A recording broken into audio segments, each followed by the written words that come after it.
because many roads are closed in Hamilton County. Several are still this morning as the county braces itself for the possibility of more flooding. There does seem to be some improvement today, so that's good. But Nina Criscolo is live with a warning that remains from first responders. Nina.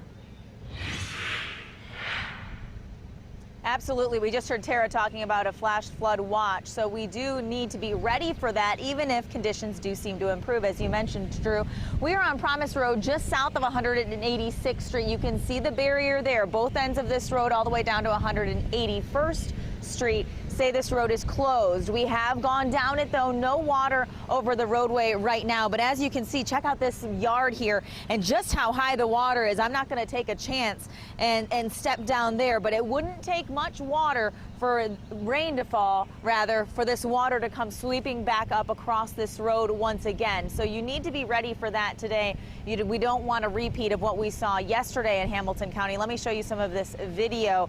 What you're going to see is a red car submerged in water. This is on Lark Road. We're told two men were fishing at a pond. When they returned to that car, it was filled with water. Firefighters responded to about a half dozen water rescues yesterday in Hamilton County.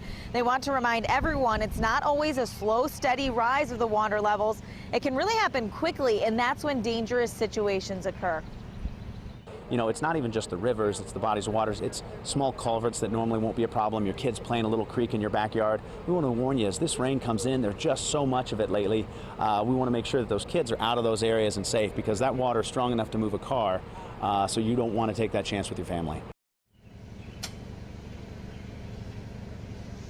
As crews continue to monitor road conditions, keep in mind that sometimes the road isn't closed because the water is so high. It might be because the speed limits on that road are faster, and hydroplaning could be an issue there. In other areas, especially with conditions like what we're seeing, rainfall, water coming up very quickly, there might be water over the roadway, but there isn't any closure barriers. That does not mean it's okay to drive through. Don't take a chance. If there's any water over a roadway, you need to turn around, take a different route. Hydroplaning is a serious issue, as well as really dangerous situations like what we saw there with that red car submerged in water. But again, very high water throughout the area here in Hamilton County, although the road conditions do seem to be improving. Important things to keep in mind, Nina. Thank you for the latest there. New on Daybreak.